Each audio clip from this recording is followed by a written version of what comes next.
Good morning students. આજે આપણે language function વિશેનો અભ્યાસ કરીશું ગ્રામરમાં.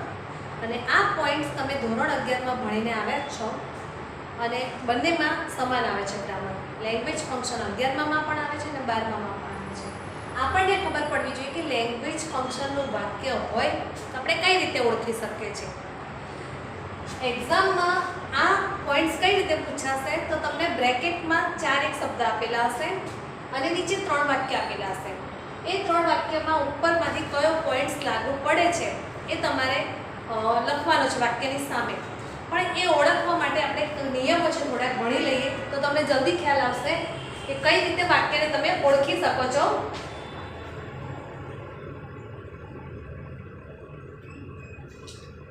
તો જો હવે પહેલું છે showing purpose. Showing purpose. Purpose એટલે હેતુ અથવા તો કંઈક કારણ બતાવ, ઈરાદો દર્શાવો. હેતુ અથવા તો ઈરાદો, હેતુ અથવા ઈરાદો દર્શાવવો હોય ને તમારે એને કહેવાય છે શોઈંગ પર્પસ. હવે તેની વાક્ય રચના જોઈ લઈએ કેવી રીતે બનતી હોય છે. તો પહેલા તો અંદર તમે ટુ એટલે ટુ આપ્યું હોય, પછી V1. તો V1 એટલે આ બાજુ જો સમજાય તો તમે V1 V2 અને V3 કોને કહેવાય? તો V1 V2 અને V3. તો V1 એટલે વર્તમાન કાળનું મૂળ રૂપ, વર્તમાન કાળનું મૂળ રૂપ. V2 એ ભૂતકાળનું રૂપ અને V3 એટલે ભૂતકૃત રૂપ. હવે જ્યારે જ્યારે હું નિયમમાં લખું ત્યારે તમારે સમજી જવાનું કે V1 એટલે ક્રિયાપદનો મૂળ રૂપ. જેમ કે પ્લે છે તો પ્લે જ મુકાય, ડ્રિંક છે તો ડ્રિંક આવે, ટુ ડ્રિંક. જેમ કે મેં પાણી પીધું તો શા માટે? કે કારણ કે મને તરસ લાગી હતી માટે. અથવા મેં નાસ્તો કર્યો તો મને ભૂખ લાગી હતી માટે. તો એક તો આ રીતે ઘણા બધા પોઈન્ટ્સ છે હું તમને જણાવું છું. પછી બીજું હોય વિથ અ વ્યૂ ટુ. આ સિવાયનો શબ્દ હોય ને તો વિથ અ વ્યૂ ટુ પણ આવી શકે છે. વિથ અ વ્યૂ ટુ હોય, જ્યારે વિથ અ વ્યૂ ટુ વાપરો ત્યારે પછી હંમેશા આવું ક્રિયાપદ હોય ને કેવું હોય? આઈએનજી વાળું. જેમ કે વિથ અ વ્યૂ ટુ, પછી પ્લે હોય તો પ્લે. વિઝિટ તમે મૂકવા માંગો છો તો વિઝિટિંગ. સેલિબ્રેટ તો સેલિબ્રેટિંગ. ક્રિયાપદની પાછળ આઈએનજી તમારે લગાડવાનું છે. એટલે આઈએનજી વાળું જે પણ હોય એનું વર્બ મૂકી દેવાનું તમારે, જે તમારા મનમાં વાક્ય ચાલી રહ્યું છે. પછી જો તમે ઇન ઓર્ડર ટુ મૂકો વાક્યની શરૂઆતમાં, ઇન ઓર્ડર ટુ મૂકો તો વાક્યમાં ટુ પછી હંમેશા V1 એટલે ક્રિયાપદનું મૂળ રૂપ મૂકી દેવાનું. પણ જો ઇન ઓર્ડર ધેટ મૂકો, ઇન ઓર્ડર ધેટ મૂકો તો તેના પછી આપણે શું મૂકવાનું? સબ્જેક્ટ એટલે શું કહેવાય? કર્તા કહેવાય. આપણા વાક્યમાં જે આગળ કર્તા આપ્યો હોય ને એ લખવાનું. જેમ કે છોકરાનું નામ હોય તો હી મૂકજો, છોકરીનું નામ હોય તો સી મુકાય છે. અને ત્યાર પછી વર્બ મૂકવામાં આવે છે એટલે કે ક્રિયાપદ મુકાય છે. પછી સો અને ધેટ. અહીંયા વચ્ચે કોઈ બીજો શબ્દ નથી આવતો. સો ધેટ, પછી સબ્જેક્ટ આવે અને છેલ્લે આવે છે વર્બ. આ રચના છે તમારે યાદ રાખવાની. આ પ્રશ્ન બીજી રીતે ક્યાં પૂછાય છે તો કમ્પ્લીટ ધ સેન્ટેન્સ વાળો એક પ્રશ્ન આવે છે. એમાં તમને અડધું વાક્ય આપેલું હોય છે અને અડધું વાક્ય પૂરું કરવાનું હોય છે. તે પહેલા કૌંસમાં તમને કહી દીધું હોય શું વસ્તુ વાપરવાની છે. તમને કહેવામાં આવ્યું હોય શોઈંગ પર્પસ, અને તમારે આ 4 છે ને આટલા બધામાંથી કોઈ પણ વાક્યમાં પૂરું કરવા માટે તમે વાપરી શકો છો. અને ત્યાર પછી યાદ રાખવાનું કે વિથ અ વ્યૂ ટુ મૂકો તો એના પછી ક્રિયાપદની પાછળ આઈએનજી લગાડવાનું છે. ઇન ઓર્ડર ટુ મૂકો તો ક્રિયાપદનું મૂળ રૂપ મૂકજો. અને ઇન ઓર્ડર ધેટ મૂકશો તો સબ્જેક્ટ કર્તા મૂકવાનું અને પછી ક્રિયાપદ મૂકશો. અને સો ધેટ મૂકો તો કર્તા અને પછી ક્રિયાપદ મૂકવાનું છે. તમારે V1 V2 V3 શું છે? તો V1 એટલે વર્તમાન કાળનું મૂળ રૂપ, જે આપણે મેઇન ક્રિયાપદ હોય એને આપણે કહીએ છીએ મૂળ રૂપ. પછી V2 એટલે કે ભૂતકાળના રૂપ અને V3 એટલે ભૂતકૃતના રૂપ હોય છે તે. આટલા શબ્દો ખાસ માઇન્ડમાં યાદ રાખી દેજો. વાક્યમાંથી તમારે શોઈંગ પર્પસ ઓળખવાનું હોય ત્યારે વાક્યમાં તમારે જોઈ લેવાનું કે આમાંનો કોઈ પણ શબ્દ હોય ને તો સમજી જવાનું કે આ વાક્ય છે શોઈંગ પર્પસ દર્શાવી રહ્યું છે. ત્યાર પછી આપણે બીજો પોઈન્ટ સમજીશું, શોઈંગ કોન્ટ્રાસ્ટ.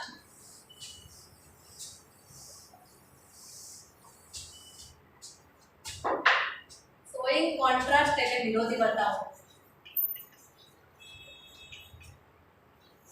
કોન્ટ્રાસ્ટ એટલે વિરોધાભાસ અથવા વિરોધી દર્શક. તમારે વાક્યને ધ્યાનથી વાંચવાનું અને તમને લાગે કે આ વાક્યમાં વિરોધી બે ભાવ દેખાઈ રહ્યા છે તો એ વાક્યને કહેવાય શોઈંગ કોન્ટ્રાસ્ટ. એના માટેના કેટલાક શબ્દો છે લખી નાખવાના, યાદ રાખજો. જો વાક્યમાં તમને દો આપેલું હોય, although, even though,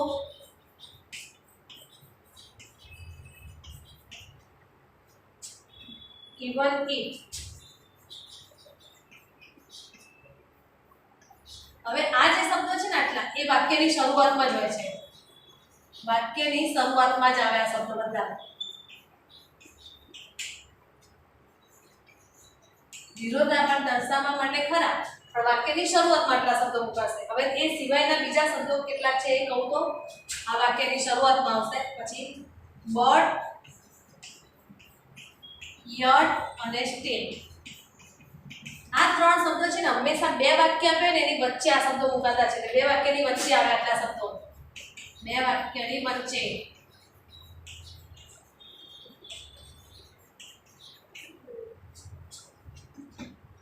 ત્યાર પછી બીજા શબ્દો છે however પણ આવે છે કેટલીક વાર વાક્યમાં. એકલું એસ પણ આવે છે. પછી in spite of અને despite of. જો તમારા વાક્યમાં તમને આમાંથી કોઈ પણ શબ્દ જોવા મળે તો સમજી જવાનું કે શોઈંગ કોન્ટ્રાસ્ટ. બરાબર, કે આ વાક્ય છે આપણને કોન્ટ્રાસ્ટ દર્શાવી રહ્યું છે એટલે કે વિરોધાભાસ બતાવી રહ્યું છે. એકવાર ફરીથી આપણે જોઈ લઈએ છીએ બધા શબ્દો એટલે આપણને યાદ રહી જાય. શોઈંગ કોન્ટ્રાસ્ટ એટલે વાક્યમાં વિરોધી બાબત બતાવી હોય તો એને કહેવાય છે શોઈંગ કોન્ટ્રાસ્ટ. જો વાક્યમાં ધો, ઓલ્ધો, ઇવન ધો અને ઇવન ઇફ હોય તો એ વાક્યની શરૂઆતમાં જ આવે છે. આ વાક્યમાં જ્યારે પણ આ કોન્ટ્રાસ્ટ વાક્ય છે ત્યારે તમને બે વાક્યો આપેલા હશે અને બે વાક્યમાં આ વાક્યની શરૂઆતમાં આવતા ચાર શબ્દો છે. જ્યારે બટ, યટ અને સ્ટીલ આ ત્રણ શબ્દો બંને વાક્યની વચ્ચે મૂકવામાં આવે છે. however, as, in spite of, despite of એ વાક્યની શરૂઆતમાં પણ હોઈ શકે, વચ્ચે પણ હોઈ શકે છે. આપણે આમાંનો કોઈ પણ શબ્દ જોઈએ એટલે તરત જ વિચારી લેવાનું કે તે વાક્યમાં શોઈંગ કોન્ટ્રાસ્ટ એટલે કે વિરોધાભાસ દર્શાવી રહ્યો છે. ત્યાર પછીનો પોઈન્ટ જોઈશું આપણે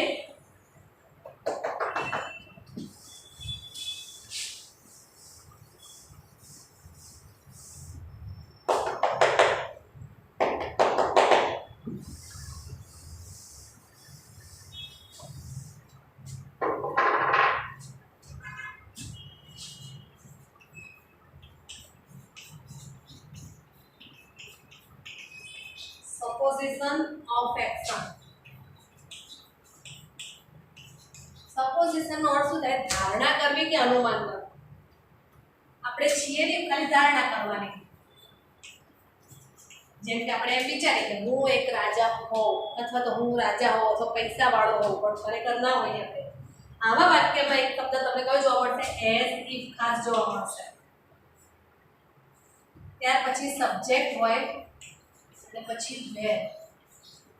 એટલે કે તમને વાક્યમાં સબ્જેક્ટ એટલે છોકરાનું નામ હોય ને, જેમ કે રાકેશ છે તો અહીંયા હી જોવા મળશે, મોનિકા છે તો અહીંયા સી જોવા મળશે. છોકરો અને છોકરી જે પ્રમાણે હોય એ રીતે મુકાતું હોય છે. એઝ ઇફ વચ્ચે આવે છે વાક્યમાં. આટલું તમને જોવા મળે એટલે સમજી લેવાનું કે સપોઝિશન શબ્દ જ છે અને તમને બ્રેકેટમાં આપ્યા એમાંથી સિલેક્ટ કરી દેવાનું. પછી કેટલીક વાર તમારે વાક્ય પૂરું કરવાનું છે, કમ્પ્લીટ ધ સેન્ટેન્સ. તો આટલે સુધી તમને આપીને મૂકી દીધું હોય અડધે સુધી, તો તરત જ ત્યાર પછી પહેલો શબ્દ મૂકવાનો એઝ ઇફ. પછી છોકરાનું નામ હોય તો હી અથવા સી મૂકજો, છોકરીનું નામ હોય તો સી અને તરત પાછળ વેર મૂકવાનું. અને પછી તમને અનુરૂપ જે લાગે એ પ્રમાણે નક્કી કરો. જેમ કે ડાન્સની વાત છે તો તમારે કોઈ ડાન્સર સારા હોય એનું નામ લખી નાખો પાછળ. હી સી ચાલે છે જે પણ લખશો એ. પછી દોડવાની વાત ચાલી રહી છે, દોડવેર, બરાબર, તો એમાં પીટી ઉષાનું નામ લખી શકો છો. ક્રિકેટરનું નામ છે તો ક્રિકેટરનું નામ લખો. જે પણ લખવું એ લખાય કે તે એવી રીતે વર્તન કરે છે અથવા એવી રીતે ક્રિકેટ રમે છે જાણે પોતે કોઈ ક્રિકેટર છે સારો, બરાબર, તો એ પણ ધ્યાનમાં રાખવાનું. પછી ધારો કે કોઈ પ્યુન છે, ઓફિસમાં રહેલો પ્યુન છે, એનું બિહેવિયર એવું છે as if he were a boss, જાણે પોતે બોસ છે ને એવી રીતે જાણે ઓફિસમાં ફરી રહ્યો છે. તો વાક્યમાં તમે એઝ ઇફ સબ્જેક્ટ અને વેર હોવા જોઈએ, અથવા કેટલીક વાર આ સાયન્સ માટેના જે શબ્દ છે અમુક તો એઝ ઇફ હોય વાક્યમાં, કેટલીક વાર વાક્યમાં એઝ ધો પણ વાપરે છે એ લોકો. તમને કન્ફ્યુઝ કરવા માટે આ શબ્દ ક્યારેય નથી જોવા મળતા. એઝ ઇફ હશે ને એની જોડે તો વેર આવશે, પણ એઝ ધો હશે તો એની જોડે હેડ બીન તમને જોવા મળશે. અને આ બંને વસ્તુ છે ને સાયન્સ એમસીક્યુમાં જ પૂછાય છે. એમસીક્યુમાં પૂછાય છે. એટલે આ પોઈન્ટ સાયન્સના સ્ટુડન્ટ્સે ખાસ ધ્યાનમાં રહેવો. આપણા કોમર્સમાં તો એઝ ઇફ સબ્જેક્ટ અને વેર એટલું યાદ રાખશો તો તમને આવડી જ જશે. ત્યાર પછીનો ચોથો પોઈન્ટ છે રિઝલ્ટ દર્શાવવા માટે. રિઝલ્ટ એટલે કે પરિણામ દર્શાવવા માટે. કોઈ તમારે પરિણામ બતાવવું હોય તો એમાં પહેલો શબ્દ છે સો, પછી અથવા તો ધેરફોર પણ આવે, કારણ કે બંને શબ્દનો અર્થ એક જ થાય છે. સો એટલે પણ તેથી, ધેરફોર એટલે પણ તેથી. કેટલીક વાર વાક્યમાં ટી ડબલ ઓ ટુ અને પછી સાદું ટુ મૂકવામાં આવે છે, અને ટુ મૂકો એટલે પછી V1 જ આવે. પછી ઇનફ ટુ અને V1, સો, પછી એક્ઝેક્ટિવ અને છેલ્લે ધેટ, અથવા તો સચ અને ધેટ. તમારા વાક્યમાં આટલામાંથી કોઈ પણ શબ્દ હોય ને ત્યારે સમજી જવાનું કે તમને રિઝલ્ટ બતાવવામાં છે. બહુ ધ્યાનથી સમજો. અહીંયા રિઝલ્ટ દર્શાવવા માટે એટલે કે પરિણામ દર્શાવવા માટે તમારા વાક્યમાં સો, ધેરફોર અથવા ટી ડબલ ઓ ટુ, પછી ટુ અને પછી V1 આટલું મૂકાય છે, અથવા ઇનફ ટુ અને V1, સો, પછી એક્ઝેક્ટિવ, પછી ધેટ, સચ, પછી થોડી સ્પેસ છોડવાની ને પછી ધેટ. એટલે અહીંયા સો ધેટ જોડે નથી. આપણે આગળ ભણી ગયા હતા જેમાં સો ધેટ બહુ જ જોડે છે, જેમાં વચ્ચે કોઈ શબ્દ મૂકવામાં નહોતો આવતો. એટલે વાક્યમાં સો ધેટ જુઓ તો વિચાર કરજો કે અહીંયા સો ધેટ છે જોડે છે કે અલગ અલગ છે. અને ત્યાર પછી આપણે ઓળખવાનો પ્રયત્ન કરવાનો છે કે આ વાક્ય શું દર્શાવી રહ્યું છે. રિઝલ્ટ બતાવી રહ્યું છે અથવા તો કોઈ આગળનો બીજો પોઈન્ટ છે તે બતાવી રહ્યું છે. પર્પસ પણ એનામાં પણ સો ધેટ છે, પણ એમાં વચ્ચે જગ્યા હોતી નથી. એટલે આ શબ્દ દ્વારા તમને આટલી ખબર પડી જવી જોઈએ કે કયો શબ્દ કઈ રીતે. એકવાર ત્રીજો પોઈન્ટ ફરીથી લઈએ છીએ. સપોઝિશન ઓફ એક્શન હોય તો ધારણા કરવી. એઝ ઇફ વત્તા સબ્જેક્ટ વત્તા વેર છે. આપણે તો વાક્યને ઓળખવા માટે અથવા તો વાક્યને કમ્પ્લીટ કરવા માટે કોમર્સમાં આટલો શબ્દ અગત્યનો છે. જ્યારે એઝ ઇફ તમે વાક્યમાં વાપરો છો ત્યારે તેની જોડે હંમેશા વેર જ આવશે, અને એઝ ધો હશે તો તેની જોડે હેડ બીન છે, જે બહુ ઓછું પૂછાય છે પણ કેટલીક વાર તમને કન્ફ્યુઝ કરવા પૂછી શકે છે. અને આ વસ્તુ જેમ સાયન્સમાં એમસીક્યુ હોય તો એમસીક્યુમાં જ પૂછાય છે, જ્યારે કોમર્સમાં આ વસ્તુ ખાસ હોતી નથી, કારણ કે તેમને વાક્યને ઓળખવાનું છે ખાલી, અથવા તો કમ્પ્લીટ ધ સેન્ટેન્સ છે તો જાતે બનાવવાનું છે. એટલે એઝ ઇફ મૂકો, પછી કરતા મૂકો અને પછી વેર મૂકો. પણ હા, કોઈ વિદ્યાર્થી એઝ ઇફના બદલે જો એઝ ધો મૂકે તો એને ખોટું ના થાય, અને એઝ ધો પછી સબ્જેક્ટ મૂકીને એને પછી વેર નહીં પણ હેડ બી મૂકવું પડે. એટલે આ ખાસ ધ્યાનમાં રાખવાનું છે. હવે ત્યાર પછી આપણે આગળ બીજું છે એડવાઇસ અથવા તો સજેશન, એ નવો પોઈન્ટ જોઈશું.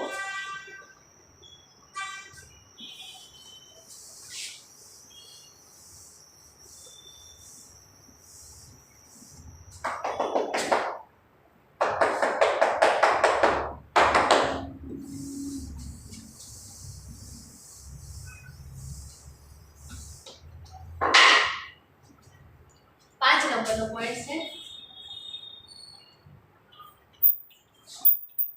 એડવાઇસ, એટલે પણ સલાહ, અને અથવા તો બીજો શબ્દ સજેશન. કોઈ પણ વાક્યમાં શબ્દ હોય ગભરાવાનું નહીં, બંનેનું ગુજરાતી એક જ થાય છે. આનો થાય છે સલાહ, સલાહ પણ આપો છો, અને આનો અર્થ થાય છે સૂચન. એક જ કહેવાય છે.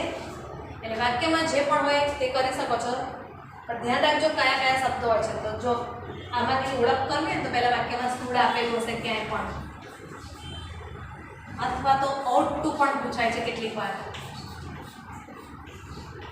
ત્રીજો શબ્દ છે હેડ વેટર,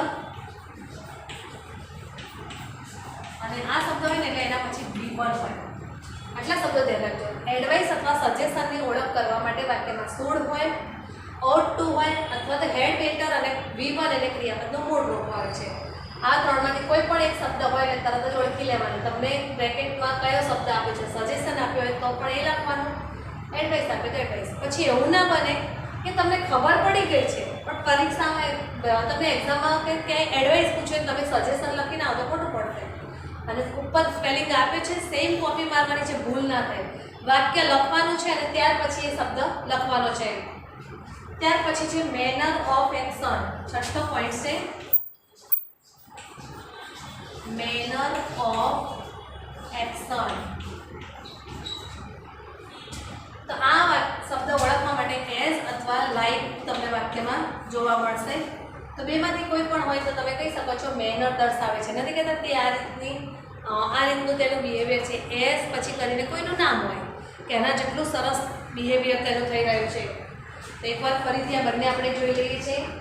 પહેલું છે એડવાઇસ એટલે કે સજેશન. એડવાઇસ એટલે સલાહ આપવી, સજેશન એટલે સૂચન. તો શુડ, ought to અથવા તો હેડ બેટર હોય તો એના પછી V1 એટલે ક્રિયાપદનું મૂળ રૂપ મૂકવામાં આવે છે.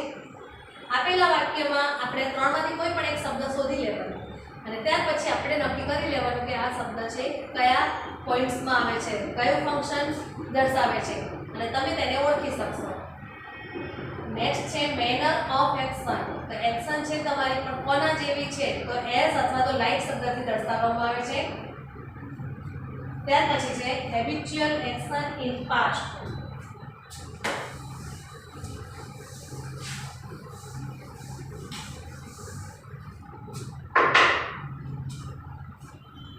7 નંબર પોઈન્ટ છે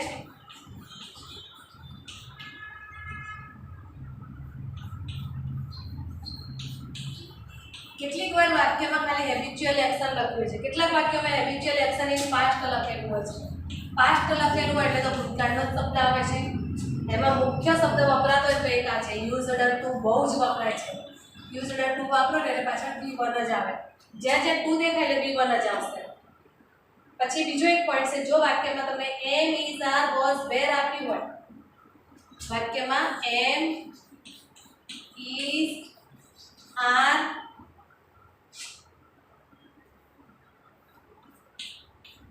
વોઝ અને વેર આમાંથી કોઈ પણ એક શબ્દ હોય ને અને પછી એના પછી તમારે યુઝડ ટુ વાપરો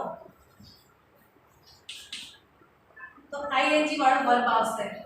આઈએનજી વાળું વર્બ મૂકવું પડે કારણ કે તમે એમ, ઇઝ, આર કોઈ પણ મૂકો પછી આઈએનજી વાળું વર્બ આવે છે.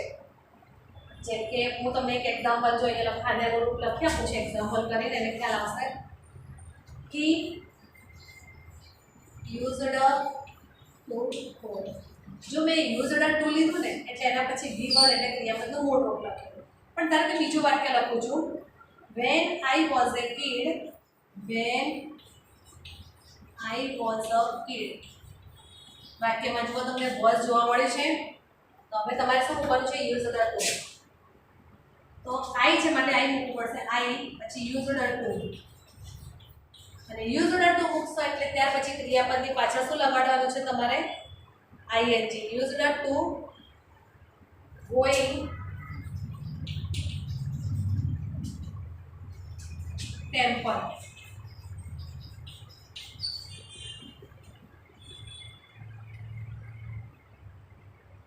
એટલે ખ્યાલ આવી ગયો તમને ક્યારે કેવી રીતે શબ્દ પસંદ કરાય છે. એકવાર ફરીથી સમજી લો.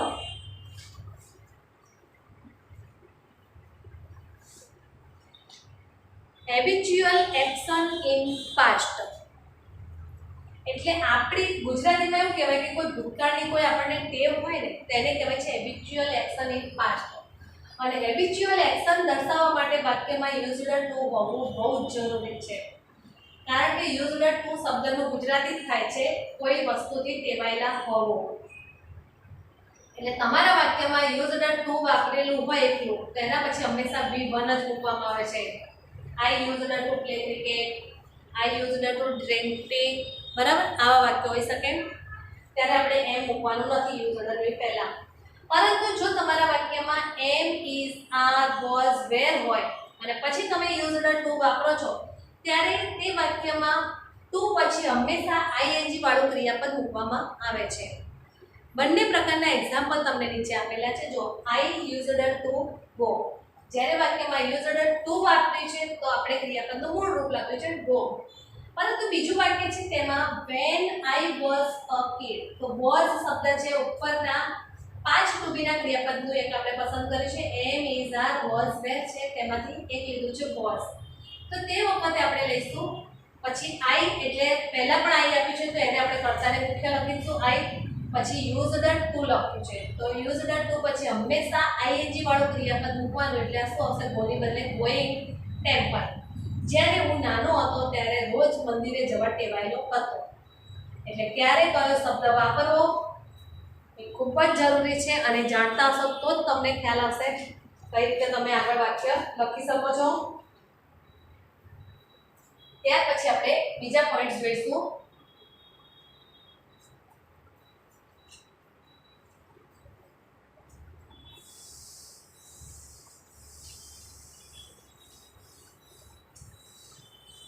થોડાક એક્ઝામ્પલ પણ પછી જોઈશું કે જેથી તમને ખ્યાલ આવે કે કેવી રીતે વાક્ય ઓળખવામાં આવે છે. 8 નંબરનો પોઈન્ટ છે. એકલું કન્ડિશન કદાચ લખેલું તમને આપ્યું હોય વાક્યમાં અથવા તો એમ લખ્યું હોય કન્ડિશન ઇન ફ્યુચર.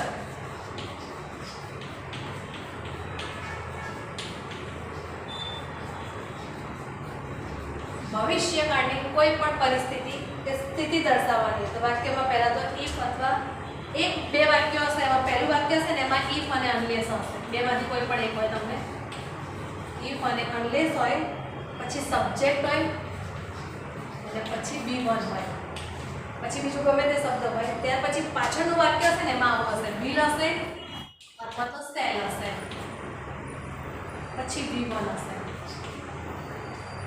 આ જે વાક્ય રચના છે ને એ પ્રથમ વાક્યની છે અને આ વાક્ય રચના છે ને એ બીજા વાક્યની છે. એટલે જો તમારા વાક્યમાં તમારે કન્ડિશન હોય અથવા તો કન્ડિશન ઇન ફ્યુચર, તો આ શબ્દને ઓળખવા હોય ત્યારે તમારા વાક્ય બે વાક્ય આપેલા હશે. તેમાં પહેલા વાક્યમાં if, unless બેમાંથી કોઈ પણ એક શબ્દ સબ્જેક્ટ અને V1 આપેલું હશે. જ્યારે બીજા વાક્યમાં will અને shall બેમાંથી કોઈ પણ એક અને V1 આપેલું હશે. આ રીતે તમે કન્ડિશનને ઓળખી શકો છો. પછી 9મો પોઈન્ટ છે કન્ડિશન ઇન પાસ્ટ. આ ફ્યુચરમાંથી હવે પાસ્ટની કન્ડિશન હોય, પાસ્ટ એટલે ભૂતકાળ, તો કઈ રીતે ઓળખવાની? તો પહેલું તો આ જે લખી છે ને એ તો બધું જ આવશે પણ ભૂતકાળમાં થઈ જશે. પહેલું આવશે if, unless, સબ્જેક્ટ, પછી હેડ મૂક્યું છે તેમણે અને હેડ મૂકો ને ત્યારે હંમેશા પાછળ V3 જ આવશે. આ પ્રથમ વાક્ય છે. આ શું છે? પ્રથમ વાક્ય. અને બીજું વાક્ય છે એમાં શું આવશે? આનું ભૂતકાળ કરી નાખવાનું would,